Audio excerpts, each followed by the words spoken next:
નમસ્કાર દર્શક મિત્રો, આપ નિહાળ રહ્યા છો સાઈ ગ્રુપ મીડિયા હાઉસ દ્વારા સંચાલિત નવસારી લાઈવ અને ઝટપટ ન્યૂઝ. દિવસભરની ઘટનાઓથી અવગત કરાવતું એકમાત્ર બુલેટિનમાં જુઓ દેશ અને દુનિયાના આજના મહત્વના સમાચાર.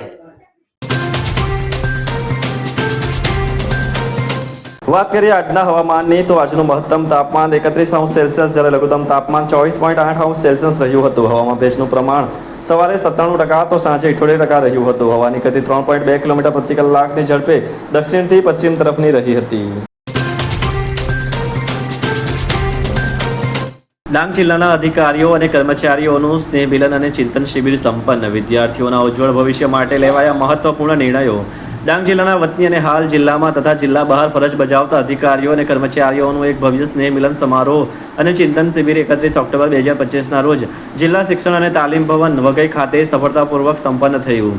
સહ્યાદ્રી ડેવલપમેન્ટ એન્ડ ચેરિટેબલ ટ્રસ્ટના નેજા હેઠળ યોજાયેલા આ કાર્યક્રમમાં ડાંગ જિલ્લાના મોટી સંખ્યામાં પ્રવૃત્ત અને નિવૃત્ત મહાનુભાવો જોડાયા હતા. મંડળના પ્રમુખ આનંદભાઈ બાગુલ અને ઉપપ્રમુખ ઈશ્વરભાઈ માળીના માર્ગદર્શન હેઠળ આયોજિત આ શિબિરના અધ્યક્ષ સ્થાને વીર નર્મદ દક્ષિણ ગુજરાત યુનિવર્સિટીના સમાજશાસ્ત્રના વિભાગના અધ્યક્ષ ડોક્ટર મધુભાઈ એન ગાયકવાડ ઉપસ્થિત રહ્યા હતા.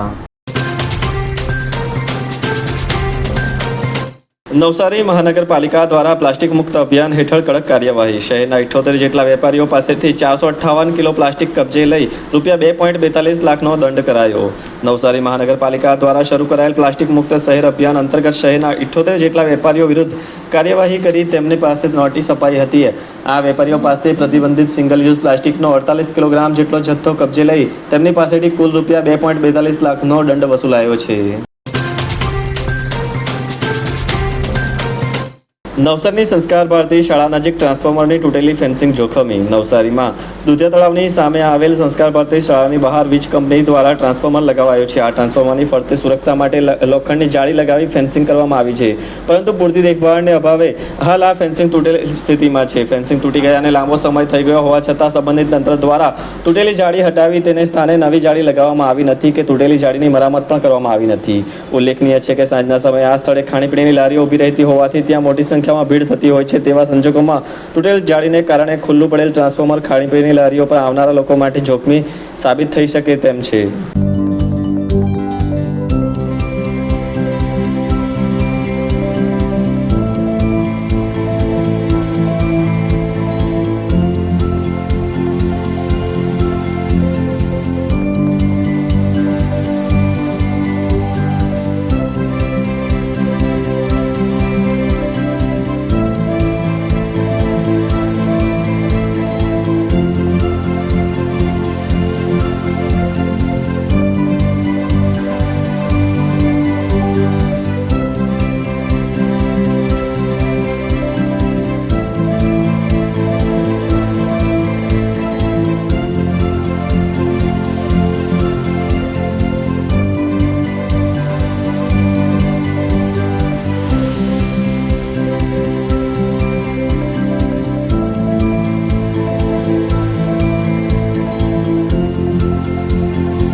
ગંદકીથી તરબતર સરબતિયા તળાવ. બીજી તરફ તાતા તળાવમાં લાઇટિંગ શો.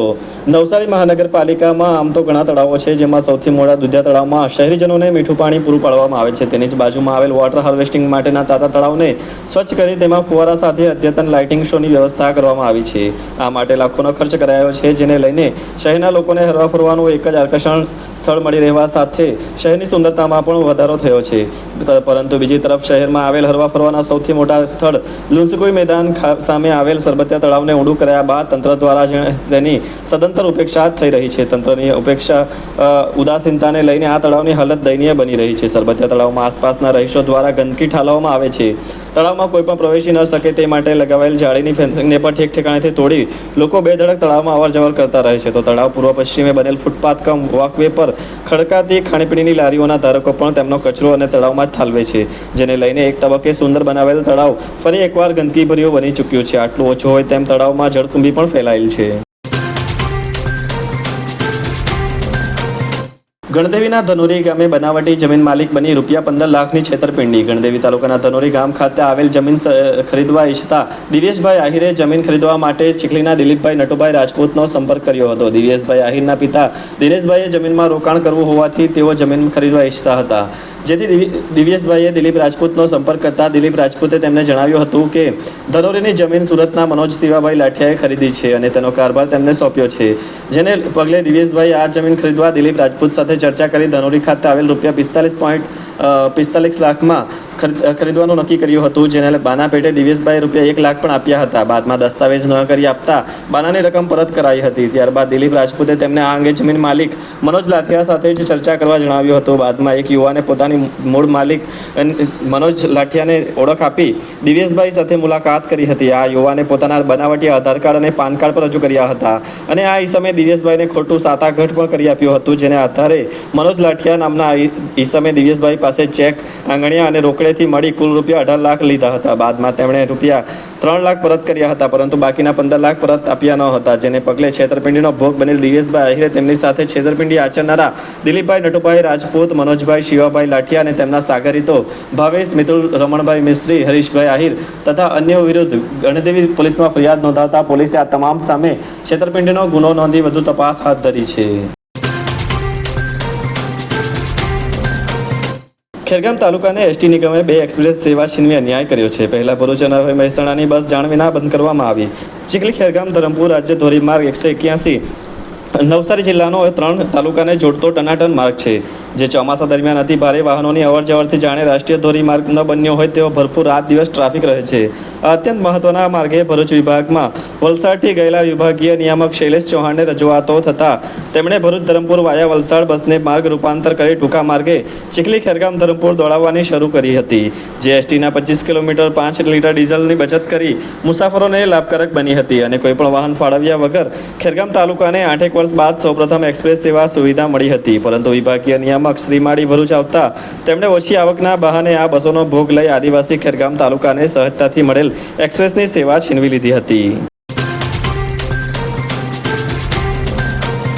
નવસારી એલસીબી પોલીસે ઘરફોડ ચોરીના એક આરોપીને ઝડપી 2 ગુનાના ભેદ ઉકેલવામાં સફળતા મેળવી છે. નવસારી એલસીબી પોલીસે વેંકટેશ્વર એપાર્ટમેન્ટ જૂના થાણા ખાતે ઝેરોક્સની દુકાનમાં થયેલી ચોરી તેમજ દુધિયાતળાવ શોપિંગ સેન્ટરમાં થયેલી ઇલેક્ટ્રિકની દુકાનમાં આ ચોરીનો ભેદ ઉકેલવામાં સફળતા મેળવી છે. આરોપી સદ્દામ ઉર્ફે કુકુ અબ્દુલ રૈની, ઉંમર વર્ષ 36, હાલ રહેવાસી સુરત, તેને ઝડપી પાડ્યો છે અને સ્ટેશન ગરનાળા પાસેથી તેને ઝડપી અને તેની પાસેથી મુદ્દામાલ રિકવર કરવાની તજવીજ હાથ ધરવામાં આવી છે. આમ 2 ચોરીના ભેદ ઉકેલવામાં નવસારી એલસીબી पुलिस सफलता मिली है. फालूदा मिक्स की इतनी सारी वैरायटीज रिफ्रेश के पास है. अगर आपको भी चाहिए रिफ्रेश के फालूदा मिक्स की इतनी सारी वैरायटीज, तो फिर सर्च करो, क्लिक करो, लाइफ को रिफ्रेश करो.